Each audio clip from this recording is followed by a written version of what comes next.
Hello, everyone. My name is Daniel Crane, and I am the Program Director at the Center for Creative Entrepreneurship. And you are listening to Global Industry Spotlight, a conversational series focused on providing resources and insight for the creative entrepreneur. We are streaming live out of the Comcast Business Startup Studio, a room designed for Chicago's small business community, located at 2112, Chicago's first music, film, and tech incubator. The Global Industry Spotlight today is on Esau Melendez. Esau Melendez studied film and video at Columbia College in Chicago and soon after began working with the Spanish broadcast network Telemundo and WYCC. He has directed and produced various commercials and music videos with his production company, Clandestino Films. The award-winning documentary Immigrant Nation, The Battle of the Dream, was featured on PBS nationwide and was funded by Latino Public Broadcasting in 2010. He was part of WGHB Producers Academy in 2013, a fellow of Kartemquin Diverse Voices in 2015, and a classic member of New Day Films. In 2017, he produced a series of short documentaries for WTTW's Project Pilsen, My Neighborhood, which illustrates stories of people who lived in Pilsen and made a positive impact in the community, and also did work for the First-Hand series on segregation in Chicago. He recently finished editing the 80-episode series, The Chair for Spirit News Media. The Chair tells the story of the history of Catholicism in the United States. I am really excited to talk to our guest today. Welcome. Thank you. So it's great to, first of all, just to have somebody who's in film here. We haven't talked to a film person in a while, so I'm looking forward to kind of just getting into what it means to build a career in film. But before we kind of get into that and all of the really interesting things you're doing currently, give us a little bit of background of how you started, your career, just kind of up until, where we're at today. Wow. Let me start. Or Yeah. the short outline The of short like, outline. the outline of, I mean, Okay. I know it's right. It's like Yeah. it's it's obviously a long career. Yeah. So I started, I did 4 years in Columbia College to study Mm-hmm. filmmaking. And after that, I was looking for a story to make, was my next project. Mm-hmm. I wrote a narrative film, the scripts, but then March of 2006 happened about immigrant rights. And I went to that march and I feel like, I was there. yeah, I was at that. The all of downtown shut down. yeah, I remember that. yeah, It was incredible. I mean, yeah. that was such a moment downtown. I remember you couldn't. No, every restaurant was closed. The hmm streets were. It was definitely a moment. Oh yeah, it was Yeah, very the energy. yeah. I The never energy was experienced extraordinary. anything like that. Yeah, It was amazing. yeah. And you see the media and how the media portray. Of You course, have of course. the 10-minute men at that time, and then they show up and they give the same coverage than the Right. march, and it was like very kind of. I feel like that's a really big story, and this not being told. So Mm-hmm. at that time, I started documented, and then I met Elvira Arellano, and then I did work. I worked on that documentary for 4 years, and I made the I ended up making the documentary, and I ended up going in PBS. And the documentary was about the march. And Elvira Arellano. Okay. Well, Elvira Arellano became a symbol of the documentary at the time. It was a Mm-hmm. very powerful story. Mm-hmm. Like I live in the moment, and the kind of like I feel the like personal, like me, like this is the story I have to tell, Mm-hmm. and I felt responsible to tell the story. And I never did a documentary. I was working on a documentary a little bit, but never really worked on a documentary. So I felt like, okay, this is something I have to do. I make it like a personal project, and that actually guided my career now into documentary filmmaker. Mm-hmm. And I, once I did that and it did what it did, and I was very happy with it, and and everything that happened with the documentary was great. And did you have, so can you just take us through the steps of how do you create a documentary? Obviously, you find a story. This story is passionate. You want to tell this story. Did you already, because of your knowledge of Columbia College, kind of have the know-how of this is how you put it together? This is how you shoot it. You edit it. What were some of the steps, just the actual physical steps to get the documentary done? Yeah, that was a tough one because you have to think about, you see the story, but you don't know it yet. At that time, I didn't know what the story was. I knew I wanted to do a story about the march. And then they invited me to Elvira's press conference. and I didn't know that she was going to go on Sanctuary that night, that Mhm. evening. And I go, okay, I'll go to the press conference. I was even like, well, I was even thinking about it. Like, should I go? I don't have time. I remember that day. I could Right. probably call in sick for work or something. Mhm. So I'm there going, and I'm like, wow, that's such a like big moment that she called to be in Sanctuary. And I'm like, wow, I'm just gonna follow this. So at that time, I was actually looking for a subject that's gonna direct my story. Right. So I do have the concept of like how to tell the story, beginning, middle, and end. Right. But I didn't know what was my beginning, middle, and end, or how I'm gonna, I started interviewing the organizers. I remember, I remember that time I had like a confession interviews, like, I did this whole interview, asking them about the whole life. So how about these big interviews where I only needed like literally to 10 minutes or 20 minutes, but I got like an hour or something. Right, Which right. one of them, which was my inexperience of doing Mhm. that documentary. So I have all this footage, and then I found my subject, and I was able to like merge, have you build the story. I remember at that time I reached out to Gordon Quinn Mhm. from Kartemquin, Okay. and I told him my ideas. Oh, I want to have a poet doing this, and he kind of like, oh, why you want to have a poet? I these ideas that I had. Mhm. So he kind of he mentored me a little bit in sense of like how focus on the story and what you're going to tell and who are your supporters. So like if I'm making this type of story, who are going to be my primary supporters? And at that time, I was being Latino Public Broadcasting, Right. and I applied to Latino Public Broadcasting. I don't know, like three or four times, I think, and I finally got the funding, which was a big step of making the So documentary. did the funding, when you applied for it, did the funding come before the project, or was it while you were shooting the project you were also applying for? That particular, I actually got other funders. Like I had like like foundations helping me Mhm. out, and that Latino Public Broadcasting was like my last funder. Like be able to, I show them a rough cut, Right. and And we just had this conversation yeah, of majority, and this is what Esaú was saying, that to be able to get funding, most foundations or projects want to see a rough cut first, yeah. right? That's kind of like, hey, this is my proof of concept, Hmm. but to make it, a full project, this is what Yeah, I would need. especially if you're like a new filmmaker. Yeah. Like at that time I was my first documentary, so kind of makes sense a little bit because Mhm. these foundations or these funders, it's hard for them to take a risk on somebody who's just starting. At that time I was starting, Right. so yeah, it was difficult to get the funding until I was able to show them, hey, here it is, I I can do already have this. it. Yeah, Yeah. I'm Right. already out here. Like I'm I already just right. need.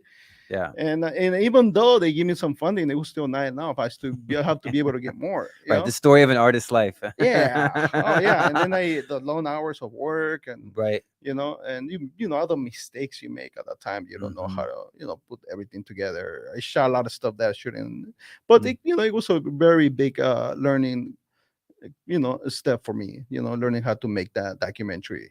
And that was kind of like, what you're saying is the process of developing, shooting, and creating this documentary helped set you on a certain path of Yeah. being known as a documentarian. Yeah. Uh-huh. Yeah. So after that, I just got being approached about making documentaries. Yeah. Yeah, like, yeah, I'm like usually the Latino like documentary filmmaker in Chicago. Okay. Like I get invited to like pitch stories for Frontline or organizations, and there I was like get those approaches, That's to pitch extraordinary. stories. Yeah. Sometimes I get them, sometimes I don't. Yeah. But yeah, it's kind of like the path that I am right now. So you create this documentary around the march and this moment, and then after that you start building a career and you're Mhm. known as a documentary. Talk about just kind of how you were able to post, being able to put this documentary out, kind of build a career around that. Was it like as soon as you put that out, it did well, and then that was it? Like you were kind of known as that person, or were there certain steps that you took to just get your name out there? Were there other projects you were working on? In your bio, it talks about, we just talked about you being an editor, a Yeah. camera person, a director, a production, like you kind of were doing everything. Were you working on other people's projects as well, or were you doing Mhm. mostly your own projects? Well, I have to have a full-time job. Yeah. I need to pay my bills, Right, and right.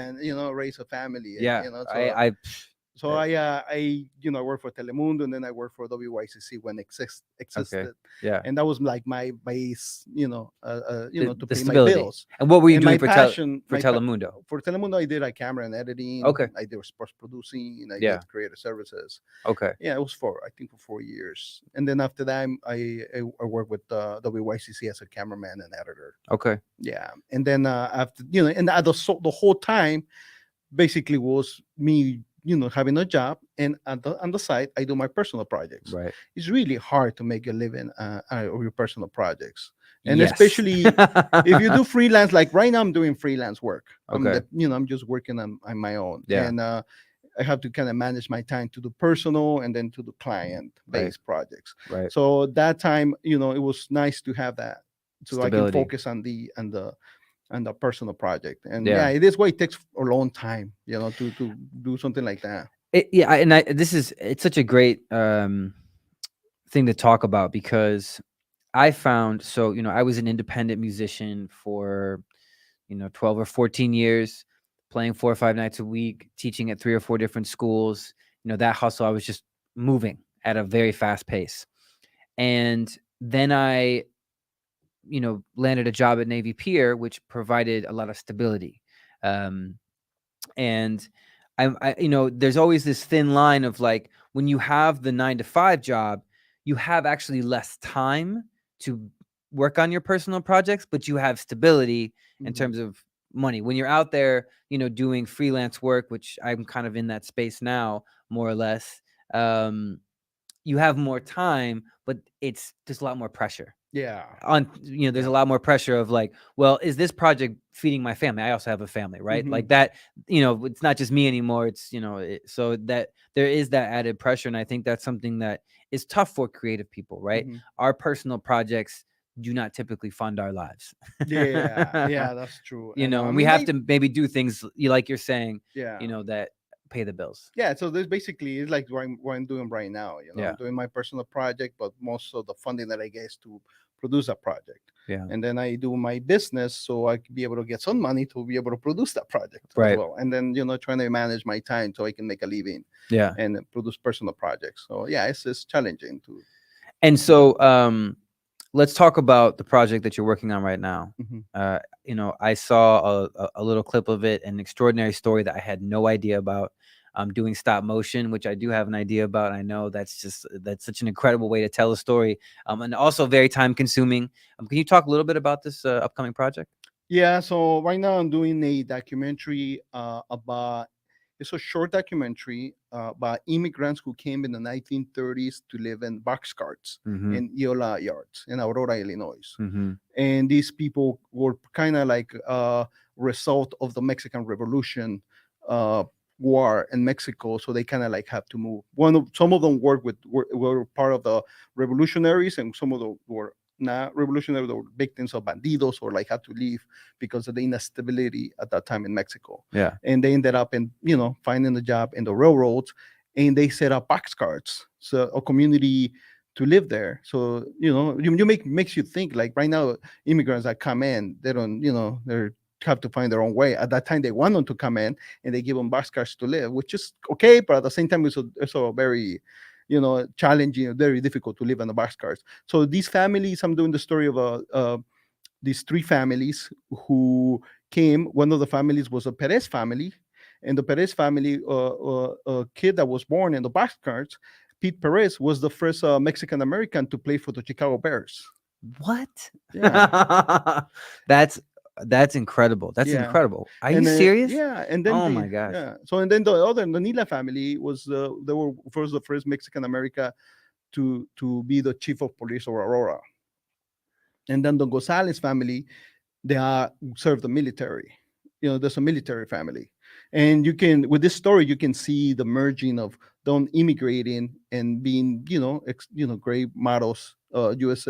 citizen models, and they make their lives. And how did you find? I mean, how did you find this story? How did you hear about the story? What inspired you to tell the story? Well, I was approached by Professor Antonio Mhm. Delgado, and he kind of like was doing a lecture about boxcars, and he got a grant from Illinois Humanities Council, and he's like, "Hey, I want to make this documentary, but he didn't have the idea. He would just have the idea. So I'm like, okay, that's a great idea, but what is the story? So and then we start talking about, the grandchildren. And then I started learning the stories, and they're like, okay, so here we are. We have 3 families.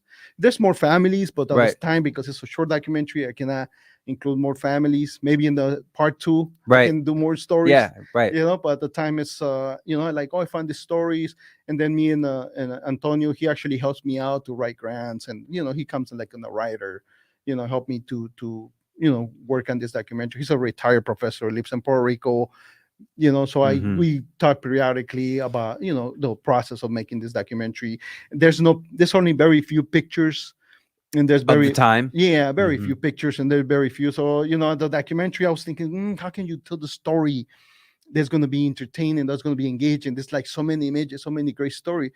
So I came out with the idea, okay, how about we do stop motion animation, and we create the puppets and everything. Yeah. So I was like, hey, that's a really cool idea.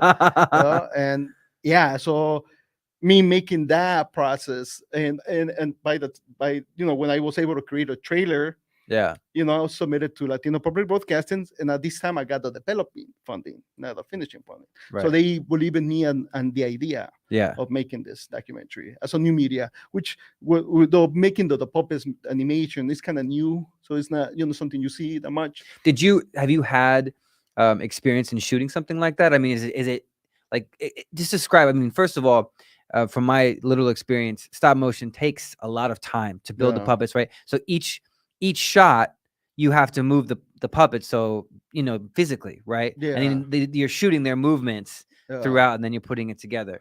Yeah, but before you do that, there's a lot of things you need to know. Yeah, like And what? I didn't know. Yeah, like yeah, Like I right, made other mistakes. right, Like right. I remember my first idea. Oh, we're gonna create 5 minutes. Like Mhm. create the puppets, blah blah blah. Yeah. Oh, no, I was way off. Way off. Right. You need to rent a studio where they're gonna go do the animation. Yeah. Creating a puppet is not an easy thing. It's like Right. you have to have the right wires. Right. Molded. So Mhm. at that time I hired some artists to mold the face so they can look like the characters. Right. And then we made the puppet, and I'm hiring like a kind of like recent graduates, so they're kind of like learning as well. I Yeah. have a professor, DeSanti, who's helping me Mhm. to kind of mentoring me, but Right. at the same time he's not there, so I'm kind of like like trying to learn how to make it. So we make the puppets, and then the first puppets we made them, it's the difference between stop motion and climation. Right. Like either the face is climation or it's bake, so it Yeah. doesn't move. So it's a lot of little things that I don't know. And then we make the wires, and then we put the heads, and the wires just fall out because the head's too heavy. So like a lot of mistakes that I made. And then we do like clothing by with the claymation, or we do the actual clothing. Right. So I ended up going with the actual clothing, so it looks nicer and sharper. So I Mhm. have to hire a fashion designer, so comes in and does the little Right. clothing, Right. and Absolutely. then What did you do? yeah, and then at the beginning I wanted to do this animation. Okay, let's do Yeah. it. No, and then you have animators who recent graduates who if they find a better job, of course they're gonna do it. They do this Right. part time, so it's hard to find animators that are gonna actually stay and work on that. So I was able to get an animator right now, which is hoping Killian. She's Mhm. hoping really good, and and I got and other animators who they finish, and they're helping me because they believe in the project as well, so they're helping me ensemble the puppets. So I have a kind of like a crew that kind of doing the part-time, and Mhm. they're helping me animate. And yeah, so and then I cannot do the whole animation, so I Right. figure out and then I remember talking to another animator who was not able to work on it, but he gave me an idea. You don't have to do the animation. How about you just create sketches, Mm. so you can get the idea. I'm like, oh. So I came in like later after I spent Right. time and Right. money and this and that, and I'm like, Right. oh wow. So and then I do that. I did half. I'm doing half animation, and the Mhm. other half is sketches, so I can create like a rough cut, so Right. get the people an idea of funders, an idea. Okay, this is how it's gonna look. Right. Yeah. So as a filmmaker, as we talked about before, it's really important to create this developing project to be able to really get the finished project. Mhm. Would you say that majority, I mean, when developing a project at yourself or your passion project, this is just how it goes. Like you find a little money to get the thing started, you shoot the little pilot or you shoot the piece, and then you try to go find more money to actually finish the project. Is that kind of how it Yeah. goes? Yeah. Okay. Yeah. Well, actually writing a good proposal is an essence to it. You Mm-hmm. know, like I'm an evaluator for Latino Public Broadcasting for proposals, and you notice how people make mistakes writing a Yeah. proposal, telling the story, writing the story. It's really good to have that as a base. You know, knowing how you're gonna tell the story and how Mm-hmm. you're gonna do, how you're gonna show people clear story what you're trying to tell. Yeah. Like at that time I was thinking for a half hour space for PBS, and I learned that it's really hard to program a half hour space for PBS. So they give me developing funding for like a new media. So I have to like from my 30 minutes have to cut to like a 20-minute plus, Mm, and that changed kind of my story because I'm like, 20 minutes. So I have to chop parts and I had to make it more, tight for that. So now I'm in the 20 plus minute to a short documentary to produce for PBS for the web, you know. So I kind of like, yeah, I'm learning as I'm going how to, yeah. make this. And the budget too, I have a decent budget that I thought was okay. Yeah. But then this became a lot more expensive than what I thought. So Right. my budget kind of like, kind of a little bit double, Right. and so now I learn how to what is the expenses you need to know, because a lot of expenses, the materials, Mm-hmm. having the studio was so hard to find a studio. So I finally find a basement from a lady. I have a basement I can rent. I was close to the animators. Mm-hmm. So, and then we rented the basement. But then, oh, great, we're ready for the studio. Well, guess what? We still have to create the puppets. Okay, so Mm. let's create the puppets in a month. No, the create the puppets took me 5 months. Yeah, that I know takes a long Yeah, time. in the set too, like create And a even the little clothes and all the things that come with the puppets and yeah, and yeah, then they create the set as well. right. So I don't know how to create a set or anything. So I create a set. So Right. I hire artists who able to create a set. I was trying to get the guys who do the sets for the architectures, Mm-hmm. but they're so busy. Right. Right. So I'm learning as I'm going. So I was able Right. to get some artists who like, hey, they was able to create a really nice sets. And but I only have enough budget to create 2 sets, and from there I have to be very creative. How I'm gonna create the rest. Right. Yeah. And I mean, this is such a great conversation. Just hearing the process, right? And obviously, from your career, you just do things and figure it Mhm. out, right? That Yeah. and I think Yeah. that's definitely the sign of a passionate artist or a full-time creative that we're Mhm. like, well, we have this idea, let's try it out. Well, that didn't work, or okay, now I Oh learned yeah. that. And I think that's a really important thing for up and coming filmmakers or artists that just start doing stuff, Yeah. and you're gonna learn and you're gonna meet the right people and you're gonna lose money and Yeah. A lot of money. it's a lot of money. And a lot of scammers out there. Right now, Yeah, I put an right. ad for like Interesting. animators, and Yeah. I noticed that I'm getting animators that are fake, and they're like Ah, asking for a down payment. right. And then like I look at their work, I'm like, how come I don't see you anywhere besides the email Interesting. and the link you send me? And then I I find just out that they're scammers. So Yeah. like all these little things you have I to be feel I careful. feel I just I feel a certain extreme dislike of people who are trying to scam artists. Yeah. It's like, really, that's who, like, those are the people that you're going after, people who already don't have a ton of money. You're like trying to scam them out of money. It's the same thing for music, of Yeah. people emailing and saying, hey, if you send us this, we're going to help you with this, and it's the exchange is not obviously happening. Going back to the story of these boxcar communities, was there anything to you that uh that you learned that was surprising or interesting, or kind of like mind-blowing, just about the journey of coming from Mexico to these, basically living in a boxcar? Mhm. Was there anything that just kind of stood out to you in that story that you really wanted to draw for the documentary? I think one thing that I felt like was really interesting and kind of didn't realize until the like how it's connected to the Mexican Revolution, Mm, like the two sides. And now you think about it, like well, the Manuel Perez, which is the father of Pete Perez, he went with Pancho Villa, mhm. as a arm, like a Right. revolutionary, Yeah. and then he got shot in the leg, Yeah. and then he's like, wait a minute, I have a family and I'm about to get killed, and they're like, no, I cannot do this no more. And then the other ones are like kind of like living their lives, and then you have the bandidos coming in and destroy their places and everything. How violent and how difficult was that, and how they have to immigrate. And at the time, I thought was that was my kind of find the story. Like we for the beginning, I was like, oh, this is bad. We're gonna make them look like how they suffer and this and that. But at the same time, the family's kind of like, no, it's not. They give them something. Hmm. They give them a bus car to live. What Hmm. do they give now? Immigrants, they don't get nothing, and they Right. don't even get the rights. At Right. that time, they at least say, like, hey, we welcome you. We're gonna make you a home, or we make you something, Right. for that time. And they ended up, making a life and Right. making a living and making merging with the communities. And they was like at the time they merged with other community, immigrant communities. In that case, was the Romanian communities. It was a big Romanian immigrants that came in, and they, kind of like, they have a community of Mexican and immigrant Romanian communities. Like something that I didn't know about, and it's kind of really interesting So how did you have a lot of Mexican Romanian kids? yeah, kind of like the Romanian community. It's kind of interesting, Yeah. So and with the box cars, so my understanding of a box car, right? So you have the actual box car, and then there's just two doors that open up. Were people able to cut windows into these spaces, or was it just like, I think they set them up. Like okay, they did set them. They put them a stove.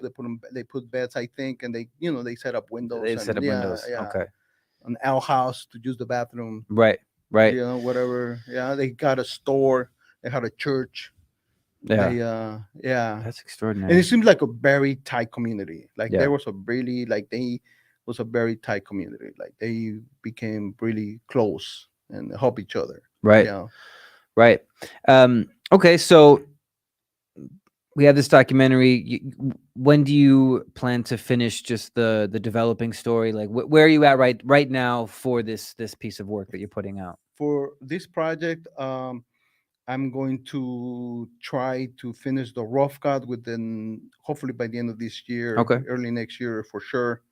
I'm almost there, so I'm very excited about it, Yeah. and I'm very happy like to see animation I can't wait. happening. I can't Yeah, wait it's to see really what I cool. saw, what you sent to me. I was very excited for Yeah, this conversation, and one excited just, I'm always inspired when I just hear about these stories I don't know, yeah, and learning about how communities are able to come together, and what they've hmm, been through, and how they survive, and how they thrive in their own way. yeah, Um, to talk to younger filmmakers, people who are interested, and let's just keep it specific to being a documentarian, hmm. and shooting documentary films.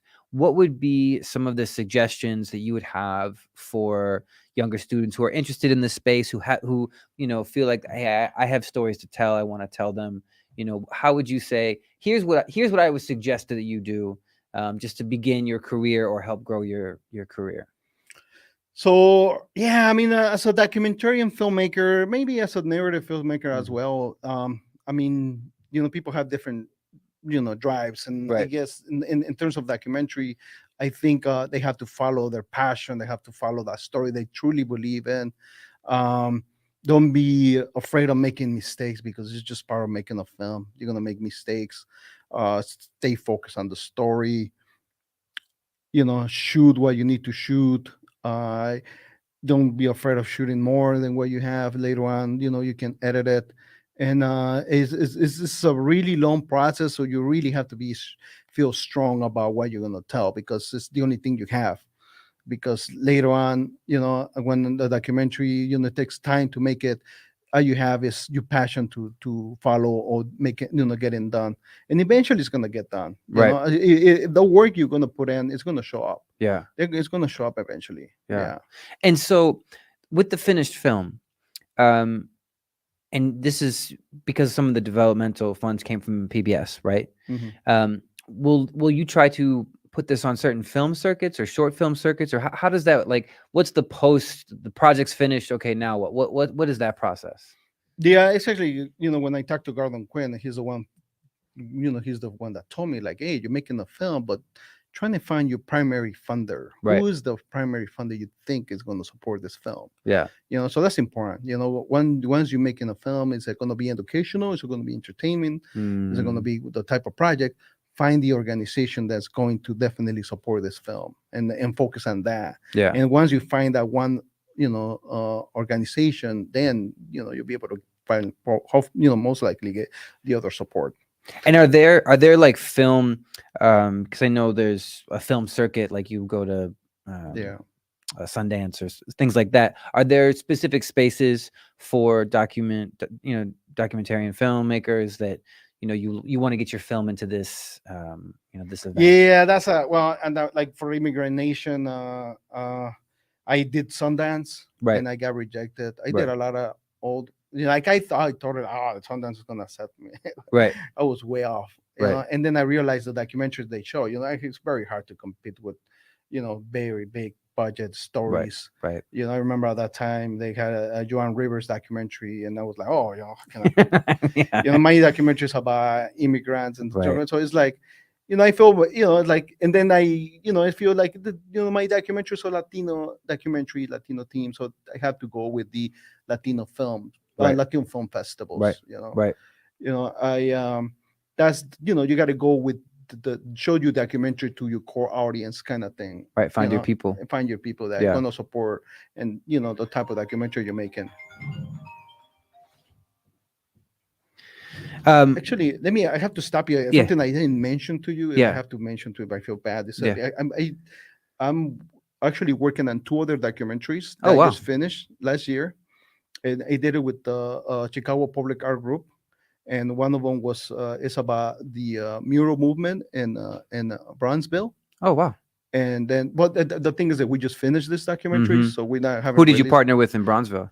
But Chicago Public Art Group. Okay. And then I'm doing another one about. I just finished another one about Hyde Park mural movement, about the women movement of Hyde Park. So, but these documentaries were kind of supported with the Chicago Public Art Group and told a very specific story. So right now we making this we documentary already done, but Mm-hmm. we're trying to figure out. It's hard to find where these documentaries fit. So like either we got to find art film festivals they focus on art, one focus about women's artists or women exchange. So these documentaries is something we barely coming out. We haven't released them, but Right. we're working on how to release a documentary like this. So it's difficult to find we have to find that the audience. And I'm being part of New Day Films. It helped me to like be able to release my documentary and the educational market. I have not released my documentary on Amazon or Netflix And because how does that look? How does that look in Amazon and Netflix? Is that you know, does that pay? Is that a good route, or Yeah, is it, well, or it's is it like I how does have it to, it's get to the point like Immigrant Nation got to the point that I was so kind of tired, burned. I have to right? leave that documentary, Let it go. let it go, Yeah. because it's just as a filmmaker, it's hard for you to make that, like keep going, and you have to focus on your next documentary. Right. And with the New Day Films, I was able to distribute an educational market, and I was able to get the funding to pay on my credit cards, Great. which was all I needed. I Yeah. just need to pay my credit cards and get some little bit funding, Right. to pay, Right. for my next documentary. Yeah. And yeah, so it's difficult to be able to distribute that commercially. If you want to distribute commercially, then you have to shoot for more commercial documentary. Right. At that time, I didn't know. I just focused on the story and let it be. Yeah. So right now with this one, I have a window to show on PBS. I might show For it the on mural project or for I'm talking about the El Campo. a campo? Yeah, Mhm. for El Campo we have a window to show on PBS, and then from there we're gonna see where it goes. Yeah. I might produce more, or I might just be done with that and then move on to other documentaries, Yeah. or maybe films. Well, Esaú, it is really great to talk to you. I've enjoyed this conversation tremendously. I'm excited to just be connected with your work, and congratulations on a incredible career so far. And the stories you're telling, obviously, are very important stories to Latino community and to the worldwide community of the human story, which is beautiful. And I think it's really important for just our progression as a society to know about our history and about different people's experiences in life. So Thank you. again, thank you so much for joining us today for Global Industry Spotlight. Thank you so much. Thank you for the invitation. Absolutely. Wonderful conversation today. Again, my name is Daniel Crane. I'm the program director for the Center for Creative Entrepreneurship. And this was another episode of Global Industry Spotlight, a conversational series focused on providing resources and insight for the creative entrepreneur. We are streaming out of the Comcast Business Startup Studio, located at 2112, Chicago's first music, film, and tech incubator. Thank you to Comcast Business and Shore for providing the tools necessary to make our programming possible. Visit cceglobal.org to register for free workshops offered by our partners. Find us on Instagram and Facebook. Again, this will be our last Global Industry Spotlight of 2022. We are very excited for 2023, but thank you to all of our listeners and our guests for providing insight, interesting conversation, and helping us, bring together all the knowledge and the resources and the networks for creative entrepreneurs, filmmakers, artists, music managers, et cetera, visual artists, to grow their careers. So wishing everyone a wonderful rest of their week. Have a great holiday, and we will see you in 2023.